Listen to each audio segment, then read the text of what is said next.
je voulais vous raconter l'histoire de Gorée en français. Ici à Gorée, ce sont les Portugais qui sont venus ici en premier, en 1444. Puis après les Portugais, ce sont les Hollandais. Après les Hollandais, les Français. Après les Français, les Anglais. Après les Anglais, les Français encore. Puis c'est eux qui nous ont colonisés. L'esclavage, ça a été aboli par Victor Schœlcher. En 1848, ça a duré 400 ans.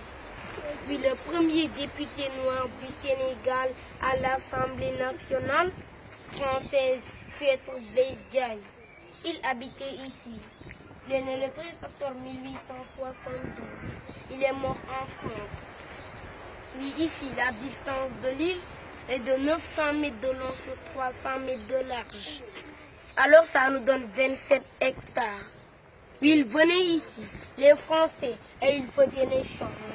Ils amenaient des miroirs, des fusils, des pacotis en échange des esclaves. C'était le commerce triangulaire des Afrique, Amérique, Europe. Et avant, toutes les maisons qui étaient au bord de mer, c'était des maisons des esclaves. Ici, à Gorée, il y avait 28 maisons des esclaves. On a gardé la dernière maison des esclaves. Puis en 1960, on a déclaré l'indépendance du Sénégal le 4 avril 1960. Et voyez qu'ici, à Gorée, on a des couleurs différentes. Rouge portugais, jaune hollandais et blanc français. Et voyez la statue près de la maison des esclaves. On ne la voit pas ici, mais c'est de l'autre côté. Ça, c'est la statue de la libération de l'esclavage pour nos frères guadeloupéens.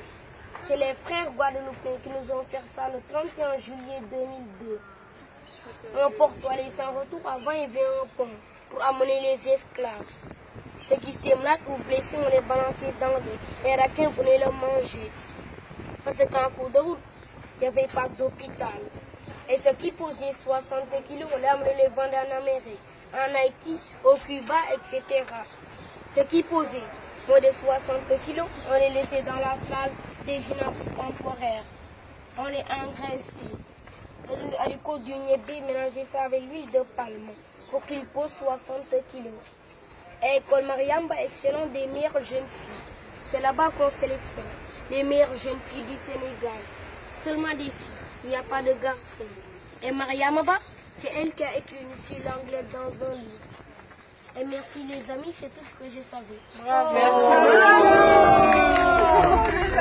Ce qu'il est en train de faire, c'est devenu une habitude chez lui. Mais le malheur est qu'il n'apprend pas à l'école. Le seul problème, c'est ça. Étant natif de l'île de Gorée, il a une chance d'apprendre beaucoup de choses sur l'île de Gorée et de devenir un guide et même d'en partager avec d'autres gens. Mais si on ne fait pas des études après, c'est raté. Parce qu'il n'atteindra pas un niveau pour aller à l'université et approfondir ses recherches. Il va être limite, il va rester dans l'île de Gorée à raconter cette histoire qu'il a mémorisée.